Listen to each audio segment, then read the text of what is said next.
नमस्कार, बहुत स्वागत है आप सभी का। एशियन न्यूज देख रहे हैं आप। मैं हूं आपके साथ पद्मा कुलदीप। हम बात करेंगे मोंथा चक्रवात की, जो कि तांडव मचाने जा रहा है। चक्रवात मोंथा सोमवार को बंगाल की खाड़ी में एक गंभीर चक्रवाती तूफान में बदल गया है, जिसके बाद से आंध्र प्रदेश और उड़ीसा हाई अलर्ट पर है।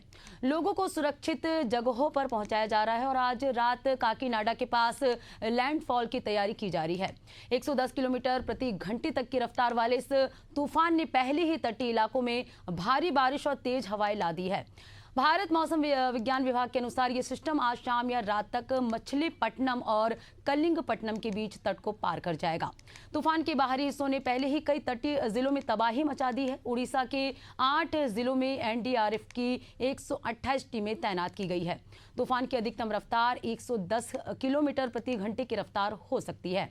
मौसम विभाग ने चारों राज्यों में हाई अलर्ट जारी किया है। ये उस खतरे का संकेत है जो बेहद तेज रफ्तार से आंध्र प्रदेश के तटों की तरफ आगे बढ़ रहा है। बंगाल की खाड़ी से उठा तूफान लगातार तेज होता जा रहा है और तूफान के खतरे से निपटने के लिए पूरी तैयारियां की जा रही है। तो इस दौरान ट्रेनें और फ्लाइट रद्द किया गया, रेड अलर्ट जारी किया गया। क्या है साइक्लोन मंथा, आपको बता रहे हैं। एक साइक्लोन स्टॉर्म है जिसे इंडिया मेट्रोलॉजिकल डिपार्टमेंट यानी कि एमडी ने नाम दिया, जिसे साइक्लोन की श्रेणी में रखा गया क्योंकि इसका निर्माण गहरे निम्न दाब क्षेत्र से हुआ है। तो इस दौरान ट्रेनें और फ्लाइटें को रद्द किया गया। हवा का झोंका 110 किलोमीटर प्रति घंटा होगा। आंध्र से उड़ीसा तक हाई अलर्ट जारी किया गया है। तो चक्रवात मोंथा का कितना असर छत्तीसगढ़ में देखने को मिलेगा, ये ग्राफिक्स के माध्यम से आपको बता रहे हैं। छत्तीसगढ़ के 5 जिलों में रेड अलर्ट जारी किया गया है। नारायणपुर, बस्तर, बीजापुर, दंतेवाड़ा, सुकमा में इस दौरान जो है रेड अलर्ट जारी किया गया है। कोंडागांव, कांकेर, धमतरी और गरियाबंद में ऑरेंज अलर्ट जारी किया गया है। रायपुर और बिलासपुर संभाग के जिलों में भी येलो अलर्ट जारी किया गया है। कुछ जिलों में बिजली गिरने और बारिश की संभावना जताई गई है। मोंथा का असर छत्तीसगढ़ में भी देखने को मिलेगा। कृषि मौसम विभाग ने फसलों को बचाने की यहां पर सलाह दी है। तो छत्तीसगढ़ में कितना असर देखने को मिलेगा, इसकी जानकारी हम आपको ग्राफिक्स के माध्यम से दे रहे हैं। क्या है साइक्लोन मोंथा, इसकी जानकारी आपको दे रहे हैं। साइक्लोन जो है स्टॉर्म है जिसे इंडिया मेट्रोलॉजिकल डिपार्टमेंट आईएमडी ने नाम दिया है, जिसे साइक्लोन की श्रेणी में रखा गया क्योंकि इसका निर्माण गहरे निम्न दाब क्षेत्र में हुआ था। तो छत्तीसगढ़ के 5 जिलों में इसका अलर्ट जो है जारी किया गया है। नारायणपुर, बस्तर, बीजापुर, दंतेवाड़ा और सुकमा में रेड अलर्ट जारी किया है। तो वहीं कोंडागांव, कांकेर, धमतरी और गरियाबंद में ऑरेंज अलर्ट जारी किया गया है।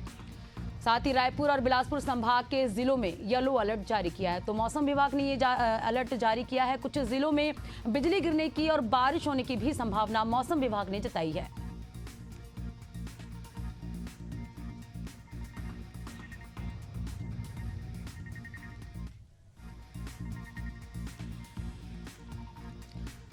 तो चक्रवात मोंथा का असर जो है छत्तीसगढ़ में भी देखने को मिलेगा। हमारे साथ बस्तर ब्यूरो हेड प्रशांत गजभी और रायपुर ब्यूरो हेड नदीम मेमन जुड़ चुके हैं। हम सबसे पहले रुक करेंगे बस्तर का और प्रशांत से जानेंगे। प्रशांत, चक्रवात मोंथा का असर छत्तीसगढ़ में कितना देखने को मिल रहा है, बस्तर क्षेत्र में कितना इसका असर देखने को मिल रहा है?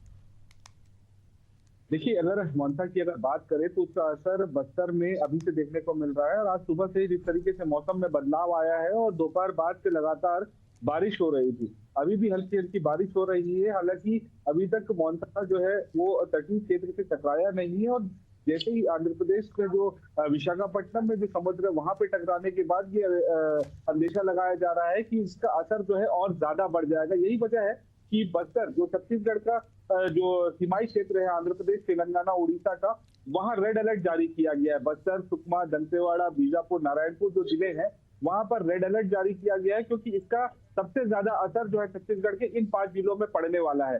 ऐसे में यहाँ पर पूरी तरीके से सुरक्षा के इंतजाम किए गए हैं। एसडीआरएफ की टीम को जो है पूरी तरीके से तैनात कर दिया गया है। साथ ही साथ जो निचले क्षेत्र है वहां पर जो है जो तटीय क्षेत्र है वहां से लोगों को दूर रहने की हिदायत लगातार दी जा रही है। साथ ही साथ इस तूफान से कहीं ना कहीं फसलों के काफी ज्यादा खराब होने का असर जो है वो बताया जा रहा है, जिसकी वजह से जो कटी हुई फसल है उनको सुरक्षित स्थानों पर ले जाने की बात प्रशासन लगातार जो है वो करवा रहा है। साथ ही साथ जो फसल है उनको किस तरीके से सुरक्षित रखी जाए, इसको लेकर भी जो है कवायदें की जा रही है। और जो ट्रेनें हैं जो बस्तर में पहुंचती है, उन ट्रेनों को तत्काल प्रभाव में 30 तारीख तक लगातार बंद कर दिया गया है, क्योंकि जो मोंथा का असर है वो काफी ज्यादा जो है 28 तारीख यानी आज की रात के बाद जो है काफी ज्यादा इसका असर देखने को मिल सकता है। इस तरीके की बात जो है मौसम विभाग कह रहा है। ऐसे में सभी जो विभाग है जो लगे हुए हैं वो पूरी तरीके से दुरुस्त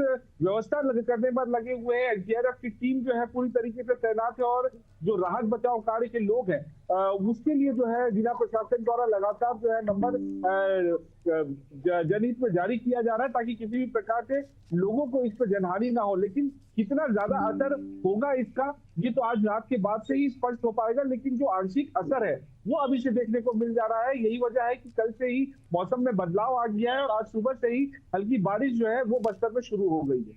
जी पन्ना। जी बिल्कुल प्रशांत, बने रहेगा, आपसे चर्चा करेंगे। हमारे साथ रायपुर ब्यूरो हेड नदीम भी बने हैं, नदीम के पास हम जाएंगे, लेकिन हमारे साथ मौसम वैज्ञानिक एचपी चंद्रा भी जुड़ चुके हैं। सर, चक्रवात मोंथा का असर छत्तीसगढ़ में कितना देखने को मिलेगा? देखिए, एक्चुअल में क्या है कि जनरली जो इस समय होता है तो कोई भी साइक्लोन बनता है वो पश्चिम दिशा की ओर आगे बढ़ता है। तो कभी कभी ये एक्सेप्शनल केस होते हैं जो उत्तर उत्तर पश्चिम दिशा में आगे बढ़ता है। तो चूंकि ये सिस्टम है वो काकीनाडा के पास से टकरा करके ये उत्तर उत्तर पश्चिम से गुजरने के कारण से ये छत्तीसगढ़ होते हुए निकलने की संभावना बनी हुई। दूसरी चीज ये है कि ये रिकर्व हो करके ये उत्तर पूर्व की ओर जाने की संभावना है। तो इसके कारण से अगले 2-3 दिनों तक लगातार इसका असर है प्रदेश में देखने को मिलेगा। अभी फिलहाल जो बस्तर संभाग है और उससे जो लगे जिले हैं उसमें भारी से अति भारी 1-2 जगह पर चरम भारी वर्षा है वो दर्ज होने की संभावना है। बाकी जो जगह है जैसे जैसे उत्तर की ओर जाएंगे वैसे वैसे कम होते जाएगा। दूसरी चीज है कि जो हवा का इम्पैक्ट है ये बस्तर संभाग के जिलों में तो काफी तेज रहेगा, करीब 30 से 40 किलोमीटर प्रति घंटे की गति रहेगी। जैसे जैसे उत्तर की ओर जाएंगे, जैसे मध्य छत्तीसगढ़ में है तो यहाँ 20 किलोमीटर के आसपास की गति रहेगी, जबकि एकदम एक्सट्रीम नॉर्थ यानी सरगुजा संभाग में नहीं के बराबर या जो प्राकृतिक रूप से जो हवा चलती है वही रहेगी। तो इस तरह से देखें तो ये वर्षा का क्षेत्र है अभी फिलहाल मुख्य रूप से बस्तर संभाग है। उसके अन्य कल जो आ जाएगा वो मध्य छत्तीसगढ़ और बस्तर संभाग रहेगा जिसमें भारी से अति भारी वर्षा होगी। उसके बाद अगले दिन धीरे धीरे वर्षा का जो मात्रा है बस्तर संभाग में कम हो जाएगा, एक उत्तर की ओर शिफ्ट हो जाएगी, यानी मध्य छत्तीसगढ़ में ज्यादा बारिश होगी और साथ ही साथ उत्तर की ओर भी बारिश लगातार बने रहने की संभावना है। ये 30 तारीख को रहेगा। जी बिल्कुल, तो चक्रवात मोंथा का असर जो है 2 से 3 दिनों तक जो है देखने को मिलेगा और कहीं ना कहीं अलर्ट भी जारी किया गया। हमारे साथ एचपी चंद्रा मौसम वैज्ञानिक जुड़े थे जिन्होंने ये जानकारी दी कि अगले 2 से 3 दिनों तक जो है मौसम ऐसा ही रहेगा। शुक्रिया सर तमाम जानकारी हमसे जुड़ने के लिए। तो बंगाल की खाड़ी से ये चक्रवात तूफान आ रहा है और ट्रेनें और फ्लाइट रद्द और रेड अलर्ट भी इस दौरान क्षेत्रों में जारी किया गया। हमारे साथ रायपुर ब्यूरो हेड नदीम भी जुड़े हुए हैं। नदीम, चक्रवात मोंथा का असर राजधानी रायपुर में कितना देखने को मिल रहा है? देखिए, आपको बताना चाहूँगा कि छत्तीसगढ़ में अगले 3 दिनों तक मोंथा का जो है वो असर देखने को मिलेगा, क्योंकि मौसम विभाग के अनुसार जो है कुछ जगहों पे इसको लेकर के दक्षिण छत्तीसगढ़ की अगर मैं बात करूं, दक्षिण और मध्य में जो है इसका असर देखने को मिला, मगर अधिकतर जो है दक्षिण में जो है इसका असर देखने को मिला। इसी वजह से 5 जिलों में जो है रेड अलर्ट जारी कर दिया गया है। अगर मैं बात करूं बस्तर, नारायणपुर, बीजापुर, दंतेवाड़ा और सुकमा में भारी बारिश की चेतावनी यहां पर जारी की गई है। वहीं अन्य क्षेत्रों में मध्य में जो है हल्की और मध्यम बारिश की संभावना है। वहीं राजधानी रायपुर में भी इसका असर जो है देखने को मिल रहा है कि दोपहर बाद से ही मौसम में तब्दीली यानी बदलाव देखने को मिल रहा है। वहीं बात करूं तो कुछ जगहों पर हल्की बारिश जो है वो हो रही है, खंड वर्षा के रूप में जो है बरसात हो रही है। साथ ही आपको बताना चाहूँगा मौसम विभाग ने अलर्ट जारी करते हुए कहा है कि बस्तर का जो क्षेत्र है उसमें 40 से 70 किलोमीटर प्रति घंटे की रफ्तार से हवा चलने की संभावना जताई जा रही है और जैसे जब वक्त गुजरेगा वैसे ही अधिकतम जो है 90 किलोमीटर प्रति घंटे की रफ्तार से तेज हवा चलने की संभावना यहां पर जताई गई है। तो इसको लेकर के हाई अलर्ट जारी कर दिया गया है। वहीं जो है रेलवे ने कुछ ट्रेनों को रद्द किया है। इसको देखते हुए खास साथ ही जो है हेल्पलाइन नंबर जो है रेलवे ने जारी किया है यात्रियों की सुविधा को देखते हुए। पद्मा, और वहीं राजधानी रायपुर में इसका असर जो है वो हल्का नज़र आएगा, लेकिन दक्षिण और मध्य में इसका काफ़ी असर देखने को मिलेगा। सरगुजा संभाग की अगर मैं बात करूं तो वहां पर भी इसका हल्का असर देखने को मिलेगा, लेकिन अधिकतर जो है वो दक्षिण बस्तर और दक्षिण जैसे क्षेत्रों में जो है इसको देखने को मिलेगा। और बिल्कुल नदीम, तो आंध्र से उड़ीसा तक जो अलर्ट जारी किया गया और कहीं ना कहीं बंगाल से उठे चक्रवात, बंगाल की खाड़ी से उठे चक्रवात मोंथा का असर जो है छत्तीसगढ़ में भी देखने को मिला और अगले 2 से 3 दिनों तक जो है बारिश भी लोग देखेंगे और इस दौरान अलर्ट भी जारी किया गया। हमारे साथ सहयोगी प्रशांत और नदीम जुड़े हुए थे। तमाम जानकारी के लिए आप दोनों का बहुत बहुत शुक्रिया। तो चक्रवात बंगाल की खाड़ी में उठे तूफान मोंथा का असर जो है छत्तीसगढ़ में भी देखने को मिलेगा। आगे खबरों का सिलसिला जारी रहेगा। फिलहाल वक्त एक छोटे से ब्रेक का।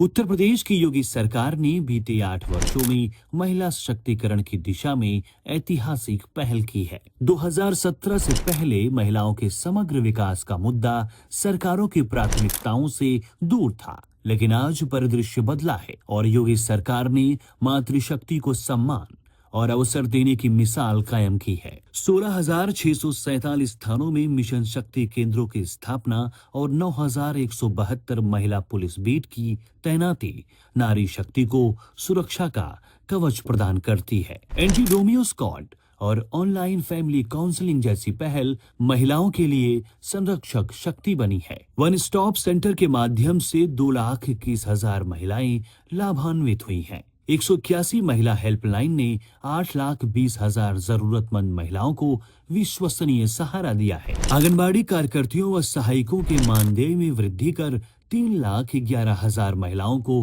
लाभान्वित किया गया है। पिछले 8 वर्षों में 39,561 बीसी सखी ने कार्य करते हुए 316 करोड़ रुपए से भी ज्यादा का लेन देन किया और 85 करोड़ 81 लाख रुपए अर्जित कर लाभांश प्राप्त किया। मुख्यमंत्री कन्या सुमंगला योजना में 25,96,000 महिलाओं को लाभ मिला है, जो कि प्रदेश की महिला सुरक्षा और स्वावलंबन की प्राथमिकता को दर्शाती है।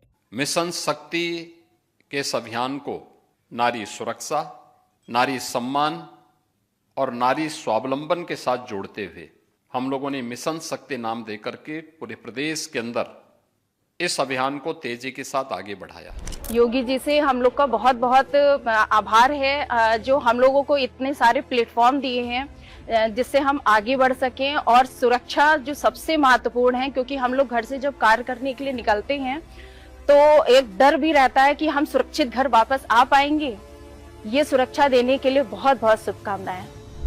यूपी आज नारी सम्मान और सुरक्षा के साथ प्रगति का नया मापदंड बनकर पूरे देश के सामने एक उदाहरण पेश कर रहा है। महिला सुरक्षा, महिला उत्थान, यही है मोदी योगी का अभियान।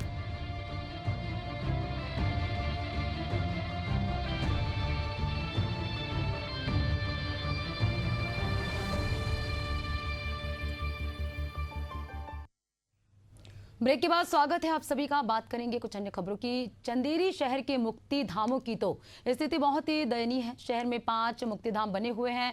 5 की हालत और 5 की गाथा अलग अलग बयान करते नजर आ रहे हैं। मुक्ति धाम हम सबसे पहले बात करें कुमकुम ताल की, जो कि मुख्य रोड पर स्थित है। वहां की मरघट शाला की पिलरों की स्थिति बहुत दयनीय है, कभी भी बड़ा हादसा हो सकता है। और बात करें साफ सफाई की तो काफी गंदगी की अंबार चारों तरफ लगा हुआ है। वहीं बात करें हौस खास मुक्तिधाम की तो ना ही मुख्य द्वार पर गेट है और चारों ओर बाउंड्री टूटी हुई है। जगह जगह कचरा के ढेर में तब्दील हो गया है। मुक्तिधाम अतिक्रमण बना हुआ है। और बात है वार्ड क्रमांक 20 की मुक्तिधाम की, तो मुक्तिधाम में ना लाइट है ना पानी, आदि की मूलभूत सुविधाओं से वंचित है। स्थानीय रहवासियों ने बताया कि बरसात के टाइम में गली में पानी भर जाता है तो जहरीले जीव जंतुओं को सामना करना पड़ता है। दाह संस्कार के लिए काफ़ी समस्या उत्पन्न होती है। यहाँ का टीन सेट पूरी तरह से टूटा हुआ है, पिलर भी क्षतिग्रस्त है। रास्ते को लेकर स्थानीय नेता, पार्षद और अधिकारी से कई बार बोल चुके हैं, कोई भी अभी तक हमारी सुनवाई नहीं की है। तो भ्रष्टाचार की भेंट चढ़े हैं मुक्तिधाम। मुक्तिधाम में कोई भी बुनियादी सुविधाएं नहीं है। चंदेरी से ये खबर आपको बता रहे, जहां भ्रष्टाचार की भेंट जो है मुक्तिधाम चढ़े हैं। और चलिए इस पे ज्यादा जानकारी के साथ कल्याण सिंह अहिरवार हमारे साथ लाइव जुड़ चुके हैं। कल्याण, मुक्तिधाम की स्थिति बदहाल है, क्या है पूरा मामला, आपसे समझेंगे। जी, मैं आपको बता दूं कि चंदेरी क्षेत्र में 5 मुक्तिधाम बने हुए हैं, जो कि एक कुमकुम ताल से जाना जाता है। वहां के पिलरों की स्थिति जर्जर हालत में है और वहां पर ना लाइट ना पानी की उचित कोई व्यवस्था नहीं है। कचड़े के तब्दील में हो गया मुक्तिधाम। और बात करें दूसरे मरगटशाला की, होशखास तालाब के पास है, बाल बाउंड्री टूटी है और जगह जगह अतिक्रमण रखा है। और तीसरी बात ये है, जो हम बात करें वार्ड क्रमांक 15-16 के बीच मध्य बना हुआ है मरगटशाला, वहां पे ना लाइट ना पानी की उचित व्यवस्था है। लोगों ने स्थानीय नेता और प्रतिनिधि, जनप्रतिनिधि सभी से शिकायत करी, अभी तक कोई निराकरण नहीं हुआ है। हम बात करें तो बाल बाउंड्री की, तो चारों तरफ से बाल बाउंड्री पे अतिक्रमण कर रखा हुआ है। हम बात करें चौथे मरगटशाला की, जो वार्ड क्रमांक 19 और 20 के मध्य बना हुआ है, इसका टीन सेट पूरी तरह से खराब हो चुका है और ना जो दाह संस्कार के लिए लोग आते हैं, ना उन्हें रास्ते में आने के लिए कोई सुविधा है, ना सड़क है, ना वहां पे कोई पानी की, ना नल की कोई व्यवस्था नहीं है। सर, क्या शिकायत की थी, उसके बाद प्रशासन का क्या कहना है? नहीं, प्रशासन हमने इस संबंध में नगर पालिका मुख्य अधिकारी से बात करी है कि जल्द से जल्द इस समस्या का निराकरण हो जाएगा। हमने टीएस और पास कर दी है, बोल रहे थे। नगर निगम ने क्या कहा, क्या आश्वासन दिया है कि कब तक जो है इसकी मरम्मत करेंगे और जो सुविधा से वंचित है उसकी तैयारी करेंगे, सुविधा देंगे? नगर निगम के द्वारा बताया जा रहा है कि मरगटशालाओं की टीएस टेंडर पास हो गए हैं, बहुत जल्दी काम चालू होगा जहां पे। बिल्कुल, तो भ्रष्टाचार की भेंट चढ़े हैं मुक्तिधाम। ये 5 मुक्तिधाम के बारे में बता रहे थे सहयोगी कल्याण, और कहीं ना कहीं नगर निगम ने आश्वस्त किया है कि जल्द ही यहाँ पर जो भी असुविधा हो रही उसका काम शुरू करवाएंगे। शुक्रिया कल्याण तमाम जानकर हमसे जुड़ने के लिए। तो कई बार बोल चुके हैं, कोई भी अभी तक हमारी सुनवाई नहीं की, ये रहवासियों का कहना है। और इसी के साथ बुलेटिन में फिलहाल इतना ही। देखते रहिए एशियन न्यूज़। नमस्कार।